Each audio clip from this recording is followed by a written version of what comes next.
Class 12 semester 3 business studies का आज हम लोग का यूनिट 5 ऑर्गेनाइजिंग वाला टॉपिक स्टार्ट करने वाले हैं और इसका आज है डे 1। ठीक है, अब तक ऑलरेडी 4 चैप्टर हम लोग कंप्लीट कर चुके हैं। ये 5th topic that is organising. ठीक है, तो चलो आज हम लोग स्टार्ट करते हैं डे 1 से ऑर्गेनाइजिंग का। तो सबसे पहले ये समझना है सर ऑर्गेनाइजिंग वर्ड का मतलब क्या है।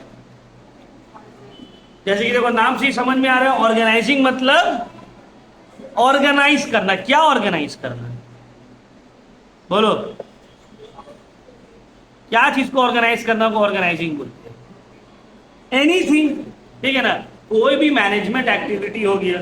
अब जब हम लोग सोचते हैं ऑर्गेनाइज का मतलब सर बर्थडे पार्टी ऑर्गेनाइज करना, एनिवर्सरी ऑर्गेनाइज करना, कोई प्रोग्राम हल्दी मेहंदी वाला ऑर्गेनाइज करना, हम लोग के दिमाग में ये सब आता है। बट यहाँ पे ऑर्गेनाइजिंग का मतलब होता है अरेंजिंग थिंग्स इन प्रॉपर और सिस्टमैटिक मैनर ताकि रिसोर्सेस मोस्ट एफिशिएंट वे में यूज हो। ऑर्गेनाइजिंग का मतलब होता है चीजों को इस तरह से अरेंज करना ताकि एक प्रॉपर और सिस्टमैटिक मैनर में रिसोर्सेस यूज हो। जैसे कि फॉर एग्जांपल तुमको एक प्रोग्राम ऑर्गेनाइज करना है, कोई एक्टिविटी ऑर्गेनाइज करना है, तो तुम दावत दोगे लोगों को, बताओगे क्या भाई इतना तारीख को आना है, इतना बजे आना है, इस दिन आना है, शाम में आना है, दोपहर में आना है। क्यों? ताकि लोग आए, उस हिसाब से तुम इंतजाम करोगे। अब ऐसे तो नहीं कि तुम 100 आदमी को बुला के 200 आदमी का खाना बना लोगे, ऐसे होगा। या 100 आदमी को बुला के सर 85 आदमी का खाना बनाए, नहीं। तो तुम ऑर्गेनाइज जो करोगे, रिसोर्सेस को जो यूज करोगे बेस्ट वे में यूज करोगे सो दैट वेस्टेज कम हो, सही से इस्तेमाल हो। ठीक है, इसी को बोलते हैं organising. In simple word organising means to organise and arranging everything in such a way so that resources are used in the best possible manner. इस तरह से सब चीजों को अरेंज करें ताकि रिसोर्सेज बेस्ट वे में इस्तेमाल हो पाए। ऑर्गेनाइजिंग का मतलब है deciding what activities need to be done, कौन सा एक्टिविटी करना है, how these activities should be group, ये सब एक्टिविटीज को कैसे ग्रुप करेंगे, how authority and responsibility should be assign, किसको क्या रिस्पॉन्सिबिलिटी और अथॉरिटी देना चाहिए, who will report to whom, बहुत इंपॉर्टेंट। ठीक है, ये दोनों किसको क्या अथॉरिटी रिस्पॉन्सिबिलिटी दी और कौन किसको रिपोर्ट करेगा। देखो अभी छोड़ो हटाओ, कहानी है खूब बड़ा कहानी है, क्या सुनाए तुम लोग। हम लोग एक गलत आदमी को अथॉरिटी दे दिए थे। मेरी बहन का जब इंगेजमेंट हो रहा था, गोश्त का ऑर्डर दे रहे, मेरे एक रिश्तेदार था।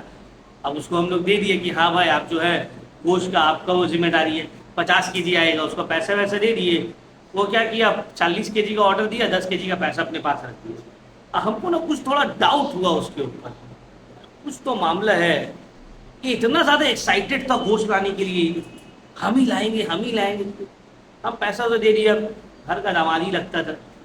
मेरे खालू कौन सो देख रहे हैं कि ऐसी, ये छोटी खाला का जो है हस्बैंड और छोट टाइप का आदमी एकदम वो। अब जबकि है पैसा वाला, मतलब आउट ऑफ ऑल मेरी जितने भी खाला है सबसे ज्यादा पैसा उन्हीं के हस्बैंड है, मतलब एकदम आदमी बहुत बदमाश है। वो क्या किए थे, अब एक्साइटेड हम लाएंगे हम लाएंगे। मेरे भी बोली दिए तो भाई दामाद ही है, घर का दिन। हमको ना उसका नियत के ऊपर तो शुरू से ही शक था। जिस दिन डिलीवरी का था बोला हम जाएंगे लाने, अब वो टेंशन में बोले तुम क्यों जाओगे, हम जाएंगे। उस वक्त मतलब मेरा हेल्थ वेल्थ ठीक था, पैर में कोई प्रॉब्लम नहीं था। तो हम बोला नहीं हम जाएंगे, बोले नहीं नहीं अब नहीं जाए, तुम मत जाओ। अब वो इतना डिनाई करने लगा ना, मेरा शक यकीन में बदल गया। हम बोला साला जो काम होगा बाद में होगा, पहले तो हम ही जाएंगे डिलीवरी लाने। मेरे भी बोले क्यों, हम बोला नहीं हम जाएंगे। अब वो लेके जाने नहीं मांग रही, नहीं वो अपना गाड़ी लेके निकल गया। हमको पता था कौन शॉप में दिया, मेरी बगान में। हम भी अपना दूसरे वाले अंकल को लिए, थोड़ा बेचारा अच्छा आदमी है, 3rd नंबर वाला जो है शरीफ आदमी, उसको लिए हम चले गए। अब वो तब तक वहाँ पे गोश्त कट रहा था। जैसे ही हम बोला हाँ भाई, अब हमको नहीं क्यों टेंशन में आए थे, अब फालतू का झूठ मूठ का फोन में बात करने लगा। हाँ वो कर रहा है, दुकानदार से पूछे कितना केजी, वो 40, बोला 40, 50 का ना ऑर्डर था। अब उसका तो मुँह एकदम सूख गया। फिर वो साइड में लाके बोला 40 यहाँ था, 10 हम दूसरा जगह से खरीदते। अब घर आए, आके अम्मी लोग को सब बात बताए। ये तो बेइज्जती वाला मामला है ना भाई। अब मेहमान आएगा, अब फिर उसको बोले अब 10 बढ़ा के नहीं, जो बोला नहीं मेरे पास तो और है नहीं, माल तो सब बिक गया, आपका जितना ऑर्डर था उतना ही है। अब हम अलग टेंशन में कि साला 50 करना है क्या 40 ही है। फिर फ़ोन किए अपने मामा लोगों को, मेरे मामा लोग मोहल्ला से इंतजाम किए, हम आए, हमको झाड़ने लगे, अरे तुम लोग ऑर्डर सही से नहीं देते हैं, हम सब बात बताए क्या हुआ। इसीलिए ये सब मामला में अथॉरिटी और रिस्पॉन्सिबिलिटी जो है सही इंसान के हाथ में देना है। उस दिन है और आज के दिन है, अब तो एकदम बॉयकॉट। मेरी मम्मी तो थोड़ा बहन है, जानती हो ना, बहन वाला ये बात को छुपाओ, किसी को पता नहीं चलना चाहिए। हम तो साला एक एक को पकड़ के बोल दिया ना, जितना मामा खाला भाई कजिन सबको बोल दिया कि देखो ऐसा होने वाला था, ऐसा ऐसा हुआ है। हम छोड़े किसी को, सबको लाइन से बता दिया। मेरी मम्मी एकदम बात छुपा रही थी, का मामला है पता चल जाएगा। हम अपने ददियाल में भी फैला दिया पूरा भाई, चाचा लोग को, फुप्पी लोग को, सबको गिरेगा ऐसा ऐसा किए। मेरा एकदम दिमाग खराब हो गया। ठीक है, तो ये ऑर्गेनाइजिंग का बहुत इंपॉर्टेंट फीचर्स है। ठीक है, कि अथॉरिटी किसको आपको देना है, किसको रिस्पॉन्सिबिलिटी देना है, कितना अथॉरिटी के साथ कितना रिस्पॉन्सिबिलिटी देना है, who will report to whom. ठीक है, कौन किसको रिपोर्ट करेगा, सबऑर्डिनेट और सुपीरियर के बीच में कैसा रिलेशन रहेगा, ये सब ऑर्गेनाइजिंग में ही आ जाता है। 10, ऑर्गेनाइजिंग एक मैनेजरियल फंक्शन है जो कोऑर्डिनेट करता है ह्यूमन एफर्ट को और गैदर करता है रिसोर्सेज, मटेरियल, मशीन्स और इंटीग्रेट करता है उन लोगों को ताकि ऑर्गेनाइजेशनल गोल्स को अचीव कर पाए। ठीक है, तो organising can also be done. ठीक है, यहां तक क्लियर हो गया ऑर्गेनाइजिंग का मतलब क्या है। अब इसका इंपॉर्टेंस क्या है, देखो सबसे पहले इंपॉर्टेंस आता है बेनिफिट्स ऑफ स्पेशलाइजेशन। जब आप कोई चीज ऑर्गेनाइज कर रहे हो सही तरीके से, अलग अलग चीज को ग्रुप किए, अब आपको स्पेशलाइजेशन का बेनिफिट मिलेगा। आपको पता है भाई ये जो मेरा फ्रेंड है, ये जो है बातचीत करने में बहुत अच्छा है, इसको लॉजिस्टिक्स संभाल दे रहे, जो आएगा ये वेलकम करेगा। ये जो है ये हिसाब किताब में बहुत अच्छा है, इसके पास पूरा पैसा दे रहे, ये पूरा प्लस माइनस लिखते रहेगा क्या आ रहा है क्या जा रहा है। इसका जो जान पहचान है कपड़ा वाला लोग से बहुत अच्छा है, ये कपड़ा दुकान वाला बैकग्राउंड से, कपड़ा खरीदने का जिम्मेदारी इसको दे देते। तो आप स्पेशलाइजेशन का बेनिफिट उठा रहे हो क्योंकि आप सही से ऑर्गेनाइज किए हो। ठीक है, लेकिन इसमें भी याद रखना है गलत आदमी को काम नहीं दे रहे हैं। रिश्तेदार लोग एक तो बहुत डेंजर होता है। अब चलिए शहर में, गांव में तो फिर भी थोड़ा बहुत पता नहीं अभी क्या सिस्टम है, हम तो बहुत साल से गई नहीं। शहर में बहुत डेंजर है ये सब चीज। स्टोरी सुनाई ना तुम लोगों को, मेरे छोटे मामा का इसमें खाना बनाने का इन्हीं को दिया गया था जिम्मेदारी। अरे ये दामाद है, खाना बनाने का जिम्मेदारी मेरे नाना दिया। आधा आदमी का खाना खटा दिया, वो खाना है गोश्त खत्म। और बोल रहा क्या मालूम है, हम 38,000 रुपये अपना पास से मिलाए। हम जरा कैलकुलेट कर रहे कि मामा इतना दिया, 38,000 ये मिलाया, खाना कैसे शॉर्ट हो गया। और कितना बेइज्जती वाला मामला है कि खाना घट जाता है शादी में। दूसरा, क्लैरिटी इन वर्किंग रिलेशंस। देखो ये चीज हम लोग इंडियन का बहुत ये नहीं, कैसे पूछेंगे कितना खर्चा हुआ, नहीं। वर्किंग रिलेशन में क्लैरिटी, भाई तुमको ये काम दिया, इतना पैसा दिया, हिसाब दो। मेरे अंदर ये सब चीज है। हम अगर किसी को कोई काम दिए तो तुम जो भी रहो, हम अपने फादर को भी अगर पैसा दे देते तो आप हमको बताइए वो पैसा का क्या हुआ। ऐसे दे दिए यूज करने वो आपके, अगर एक पर्टिकुलर काम के लिए दिए तो आपको बताना है। अगर हम आपको 10,000 रुपये दिए तो 10,000 रुपये में आप क्या किए, ये सामान में कितना लगा, कितना बचा। हम लोग फैमिली में ये सब नहीं चलता, मतलब तुम दे दिए बस हो गया, तुम समझ लो। क्लियरली वर्किंग रिलेशनशिप डिफाइंड रहना चाहिए। Authority responsibility of employees and managers, सबको पता रहे किसको किससे हुक्म लेना है, किसको ऑर्डर देना है, क्या वर्क परफॉर्म करना है। रिसोर्सेस ऑप्टिममली यूटिलाइज होता है। क्या मतलब है इसका, रिसोर्स अगर आप ऑर्गेनाइज कर रहे हो चीजों को तो इसका वन ऑफ द इंपॉर्टेंस क्या है, वन ऑफ द इंपॉर्टेंस ये है कि रिसोर्सेज जो है वो बेस्ट वे में यूटिलाइज होता है। Optimum utilisation of resources. Adaptation to changes, अगर आप चीजों को सही से ऑर्गेनाइज करें तो जो भी चेंजेस आएगा आप उससे आराम से अडेप्ट कर पाओगे। क्यों, क्योंकि भाई हम जो है बहुत अच्छे से ऑर्गेनाइज कर रहे हैं चीजों को। तो ऑर्गेनाइजिंग हेल्प करता है बिजनेस को कि वो क्विकली एडजस्ट कर ले अपने बिजनेस एनवायरनमेंट के साथ। इफेक्टिव एडमिनिस्ट्रेशन, अगर चीजों को आप बढ़िया तरीके से ऑर्गेनाइज किए हो तो उसको एडमिनिस्टर करना भी आसान हो जाता है ना। चीजों को एडमिनिस्टर करना बहुत इजी हो जाता है अगर आप चीजों को अच्छे तरीके से ऑर्गेनाइज किए हो। लेकिन अगर चीजों को आप अच्छे तरीके से ऑर्गेनाइज नहीं किए हो तो एडमिनिस्ट्रेशन में भी प्रॉब्लम होता है। डेवलपमेंट ऑफ पर्सनल, अगर आप ऑर्गेनाइज कर रहे हो और सही इंसान को सही काम दे रहे हो, इससे जो लोग है, वर्कर है, वो लोग कभी ना डेवलपमेंट होगा। क्यों? क्योंकि आप डेली एक ही काम कर रहे हो। अब हम डेली कॉमर्स ही पढ़ा रहे हैं तो क्या तुम लोग को पढ़ाई हो रहा है तो मेरा भी तो डेवलपमेंट हो रहा है।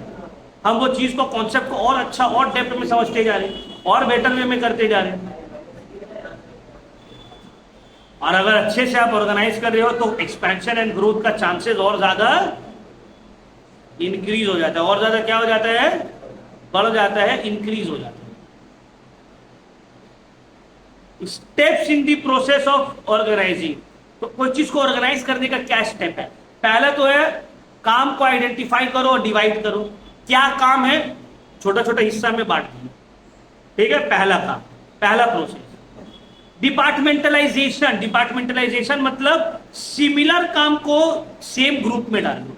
हम लोग काम को जो बांटेंगे तो कौन सा बेसिस पे बांटेंगे? जैसे केटरिंग, पूरा केटरिंग का काम, खाने पीने का काम एक जगह, डेकोरेशन का काम एक जगह, लॉजिस्टिक का काम एक जगह, समझ में आ रहा है बात? लाइटिंग का काम एक जगह। क्या हो रहा है? मतलब ग्रुपिंग जो हुआ है तो सिमिलर एक्टिविटीज को सेम ग्रुप में रख दिया गया। उसके बाद ड्यूटीज असाइन करेंगे on the basis of specialisation. जो जिस चीज में अच्छा है उसको वो वाला डिपार्टमेंट दे दो। जैसे देखोगे तुम लोग जो क्रिसेंट से है, जब स्पोर्ट्स डे होता है तो हमको और लतीफ सर को बोर्ड में वो लोग पॉइंट लिखने भेज देते हैं। क्यों? अरे अकाउंट्स का टीचर है, मैथ्स का टीचर है, तो इन लोग जो है पॉइंट वॉइंट प्लस माइनस सही से कर लेगा, है ना, होता है ना। तो इसको ही बोलते हैं डिपार्टमेंटलाइजेशन एंड असाइनिंग ड्यूटीज। कि भाई ये लोग अकाउंट्स और मैथ्स का टीचर है, नंबर्स में ठीक है, प्लस माइनस में मिस्टेक नहीं करेगा, हिसाब किताब में ठीक है, ये लोग को पॉइंट्स जोड़ने में देगा। हम लोग पॉइंट्स लिखते हैं, किसका कितना हुआ, फर्स्ट सेकेंड थर्ड, ऐसे हम लोग कैलकुलेट करते रहते हैं। कोई टीचर लोग जो डांस में अच्छी है उसको बोले जाओ तुम लोग बच्चे लोग को डांस की प्रैक्टिस करवाओ, होता है ना। लैंग्वेज टीचर लोग जाओ आप लोग प्ले करवाओ। क्यों भाई? लैंग्वेज टीचर है, उसको आइडिया बहुत अच्छा है ड्रामा का, स्किट का। इस्टेब्लिशिंग रिपोर्टिंग रिलेशनशिप, कोई अथॉरिटी रिस्पॉन्सिबिलिटी रिलेशनशिप फिर आप इस्टेब्लिश करोगे। तो ये है स्टेप्स। फिर से हम लोग रिपीट कर रहे हैं, स्टेप्स प्लानिंग प्रोसेस में वर्क को आइडेंटिफाई करो, डिवाइड करो। दूसरा, सेम काम को सेम ग्रुप में रख दो। तीसरा, ड्यूटीज असाइन करो अलग अलग लोगों को। फोर्थ, स्टैब्लिश करो अथॉरिटी और responsibility relationship. Meaning of structure of organisation, organisation structure या स्ट्रक्चर ऑफ ऑर्गेनाइजेशन का क्या मतलब होता है? ऑर्गेनाइजेशन स्ट्रक्चर का मतलब होता है clearly defined pattern of relationship that is created during the organising process. It is the framework within which all managerial and non-managerial activities are performed. Management organisation structure जो है ये clearly defined करता है। Organisation structure का मतलब होता है एक पैटर्न जो क्लियरली डिफाइन करेगा रिलेशनशिप जो कि क्रिएट हुआ है ड्यूरिंग द ऑर्गेनाइजिंग प्रोसेस। मतलब शॉर्ट में बोला जाए, कौन नंबर 1 बॉस है, उसके अंडर कौन आता है, उसके अंडर कौन आता है, उसके अंडर कौन आता है, ये पूरा स्ट्रक्चर को बोलते हैं ऑर्गेनाइजेशन स्ट्रक्चर।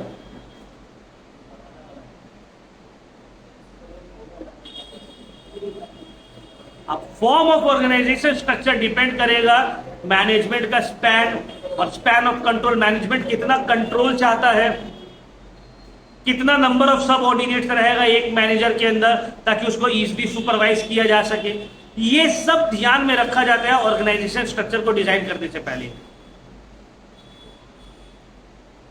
आप देखो ये है ऑर्गेनाइजेशन स्ट्रक्चर, देख रहे हो फोटो में इमेज है ना, ये सबसे ऊपर आ गया इंडस्ट्री है उसका दे दिया, सबसे ऊपर आ गया जनरल मैनेजर, उसके अंडर आता है production manager, finance manager, marketing manager. Production manager के अंदर में आएगा plant superintendent, purchase officer, accounts, अच्छा नहीं, यहाँ पे ये ब्रेक होगा, ठीक है, ब्रेक होगा। प्लांट सुपरिटेंडेंट और परचेज ऑफिसर। अकाउंट्स ऑफिसर के अंदर आएगा, फाइनेंस ऑफिस के अंदर आएगा अकाउंट्स ऑफिसर। अकाउंट्स ऑफिसर के अंदर ये दोनों आ रहा है। फिर आता है मार्केटिंग मैनेजर, उसके अंदर सेल्स ऑफिसर, सेल्स प्रमोशन, ये सब आ रहा है। तो ये जो पूरा स्ट्रक्चर आप देख रहे हैं, कौन किसके अंडर में है, कौन किसका सुपीरियर है और कौन किसके अंडर में सबऑर्डिनेट है, इसी को बोलते हैं ऑर्गेनाइजेशन स्ट्रक्चर। जैसे स्कूल में होता है कि भाई प्रिंसिपल है, ठीक है, अब प्रिंसिपल के बाद आ जाता है अलग अलग डिपार्टमेंट का एचओडीज, कॉमर्स का, साइंस का, आर्ट्स का।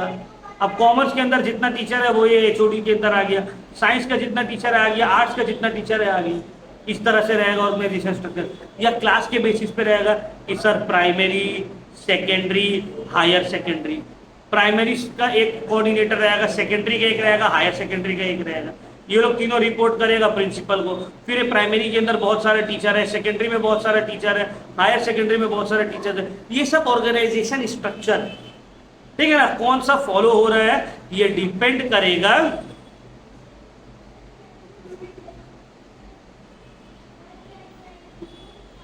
Types and forms of organisation structure. अलग अलग फॉर्म्स ऑफ ऑर्गेनाइजेशन स्ट्रक्चर है, इंपॉर्टेंट है, ठीक है, इंपॉर्टेंट। एक है functional organisation, divisional organisation, line organisation, line and staff organisation, ठीक है, चार है।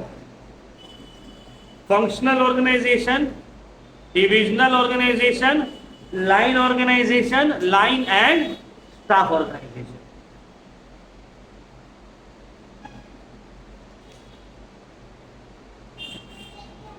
All these forms of organisational structure, ये जितना भी फॉर्म्स ऑफ ऑर्गेनाइजेशनल स्ट्रक्चर है ये आता है अंडर फॉर्मल ऑर्गेनाइजेशन, ठीक है। ये सब किसमें आएगा?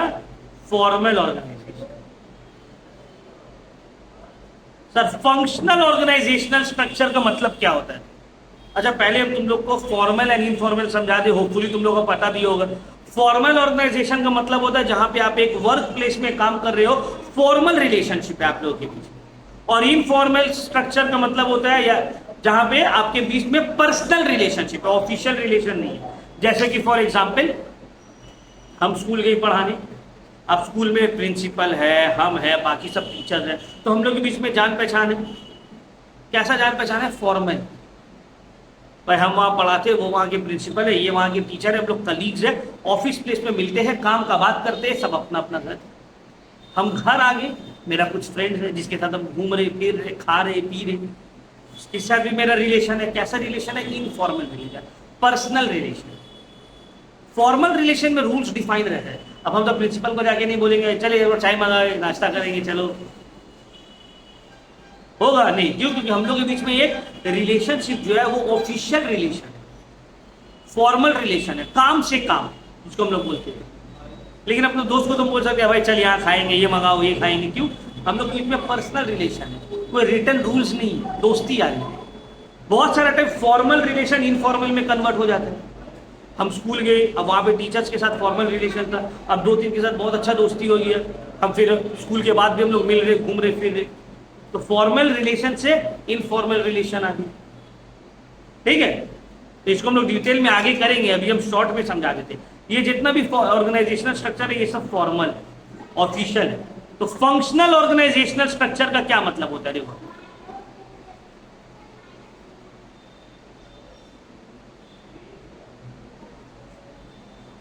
फंक्शनल ऑर्गेनाइजेशनल स्ट्रक्चर का मतलब होता है division of the entire enterprise on the basis of major functions और activities to be performed by the organisation. Organisation, ध्यान से समझो, ऑर्गेनाइजेशन का जो मेन काम है उसके बेसिस पे आप ऑर्गेनाइजेशन को डिवाइड कर दिए, इसको बोलते हैं फंक्शनल ऑर्गेनाइजेशनल स्ट्रक्चर। इसको क्या बोलते हैं? Functional organisational structure. क्या मतलब है फंक्शनल ऑर्गेनाइजेशनल स्ट्रक्चर का? फिर से हम बता रहे, a functional organisational structure refers to the division, entire enterprise को डिवाइड कर रहे हो on the basis of major functions. Organisation में क्या फंक्शन परफॉर्म हो रहा है उसके बेसिस पे आप पूरा ऑर्गेनाइजेशन को डिवाइड कर रहे हो, इसको बोलते हैं फंक्शनल ऑर्गेनाइजेशन। ये सिंपलेस्ट और most common form of organisation है। इसमें ऑल एक्टिविटीज जो सिमिलर नेचर का है एक साथ ग्रुप कर दिया जाता है एक डिपार्टमेंट में। जैसे कि एक मैन्युफैक्चरिंग कंसर्न में दो पार्ट में डिवाइड कर दिया गया उसको, एक है प्रोडक्शन और फिर है मार्केटिंग, फाइनेंस, पर्सनल, अलग अलग डिपार्टमेंट। अब फंक्शनल ऑर्गेनाइजेशनल स्ट्रक्चर कौन सा बिजनेस के लिए सूटेबल है, कौन सा ऐसा बिजनेस है जहां पे इस तरह का स्ट्रक्चर को फॉलो करना चाहिए कि फंक्शन के बेसिस पे काम को डिवाइड कर रहे हो, ये ऑर्गेनाइजेशन को डिवाइड कर रहे हो on the basis of size of business operation. अगर बिजनेस ऑर्गेनाइजेशन बहुत लार्ज है तो फंक्शन के बेसिस पे डिवाइड कर दो भाई। बिजनेस में बहुत हाई स्पेशलाइजेशन का जरूरत है तो फंक्शन के बेसिस पे डिवाइड कर दो। बिजनेस जो है एक ही प्रोडक्ट के ऊपर डील कर रहा है, फंक्शन के बेसिस पे डिवाइड कर दो। जहां पे डिसेंट्रलाइजेशन का जरूरत है, मतलब जो डिपार्टमेंट में है वो अपना क्या करे, डिसीजन ले पाए।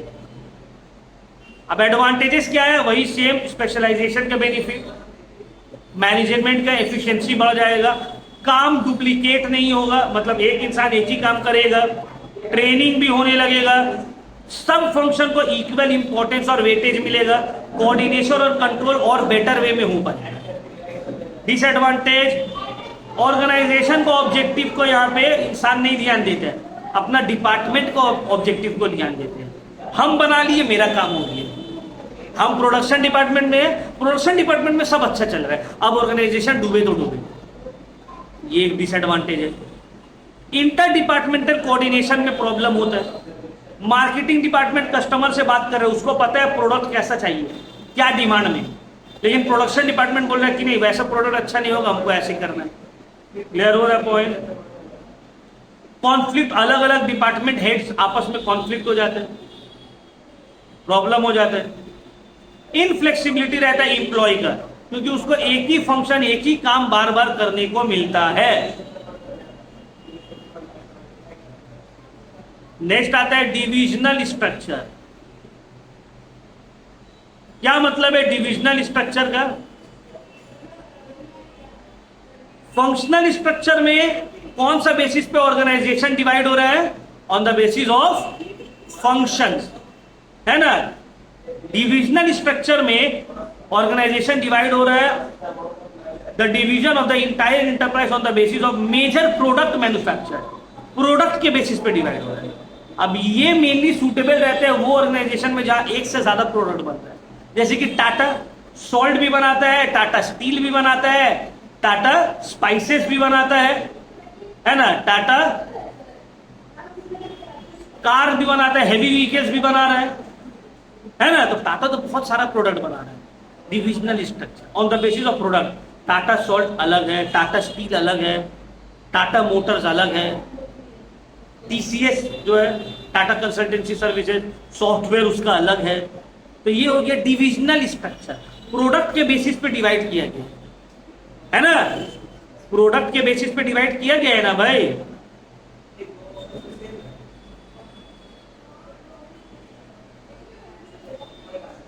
When a business enterprise produces major type of goods, departmentalisation को किया जाता है on the basis of product instead of function. अब इससे क्या होता है, इक्वल अटेंशन मिलता है सभी प्रोडक्शन एंड मार्केटिंग का प्रोडक्ट्स को।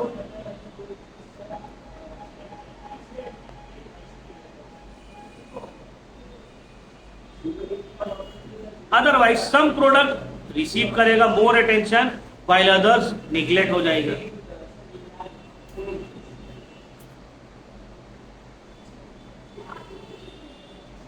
जैसे कि तुम लोग नाम सुने होगी सेंचुरी टेक्सटाइल, सेंचुरी टेक्सटाइल और इंडस्ट्रियल का 3 प्रोडक्ट है, टेक्सटाइल है, सीमेंट है, पेपर है, तीनों अलग अलग है। सबसे इजी एग्जांपल तो टाटा है, टाटा का बहुत सारा प्रोडक्ट है, उसके बेसिस पे डिवाइड किया हुआ है वो।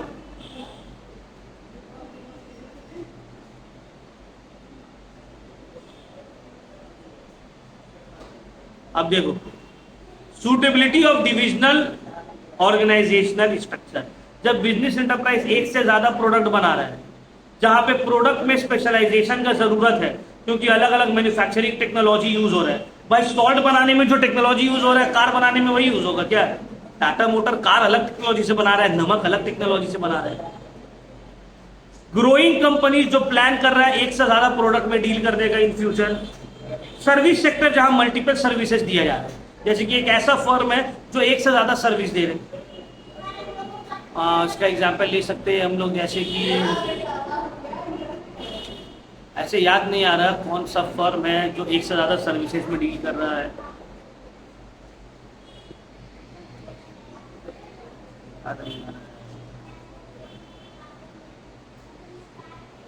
अब इसके एडवांटेजेस क्या है डिविजनल स्ट्रक्चर का? क्विक डिसीजन मेकिंग, भाई तुम्हारा प्रोडक्ट से रिलेटेड है, तुम लोग डिसीजन ले लो, टॉप मैनेजमेंट से पूछने का जरूरत नहीं है। फैसिलिटेट्स एक्सपेंशन, एक्सपेंशन और अच्छे से और तेजी से होगा। Easy assessment of divisional result, अलग अलग डिपार्टमेंट का अलग अलग प्रोडक्ट का रिजल्ट इजीली एक्सेस किया जा सकता है। डिविजनल हेड का भी डेवलपमेंट होगा और पर्सनलाइज अटेंशन दिया जा सकता है यूजर्स को। बट सर इसका कुछ डिसएडवांटेजेस भी है। क्या डिसएडवांटेजेस है? इसको मैनेज करना हो जाता है कॉस्टली, तो मैनेज करना हो जाता है कॉस्टली। अरे हाँ याद आया उसका सर्विसेज का, स्विगी, स्विगी फूड डिलीवरी का अलग है, स्विगी इंस्टामार्ट है, फिर है ना, इंस्टामार्ट है ना, जोमैटो का ब्लिंकिट है, फिर है फूड डिलीवरी जोमैटो, फिर अभी एक डिस्ट्रिक्ट खोला है, वो क्या नाम है, टिकट बुकिंग ऐप, हम सुने ना डिस्ट्रिक्ट। जैसे भाई पहले बुक माई शो है ना, तो बुक माई शो के तरह ये कंपटीशन जोमैटो लॉन्च किया है डिस्ट्रिक्ट नाम से। तो जो है जोमैटो डिस्ट्रिक्ट अलग, फिर तुम्हारा यहाँ पे जोमैटो अलग, ब्लिंकिट अलग, सब तो जोमैटो के अंदर में ही आ रहा है। मेटा में फेसबुक भी है, इंस्टा भी है, व्हाट्सएप भी है, अलग अलग सर्विसेज, अलग अलग कैटेगराइजेशन, अलग अलग प्रोडक्ट के बेसिस पे। कॉस्टली अफेयर है ये, इंटर डिविजनल कॉन्फ्लिक्ट हो सकता है बहुत सारा टाइम, और ऑर्गेनाइजेशनल इंटरेस्ट को छोड़कर तुम अपना प्रोडक्ट का इंटरेस्ट के ऊपर ध्यान दे सकते हो।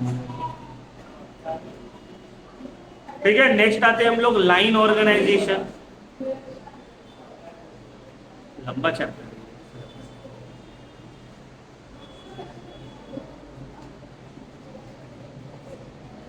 एक दिन में ऐसे भी कंप्लीट नहीं होगा, 2 दिन में भी शायद ना हो। 60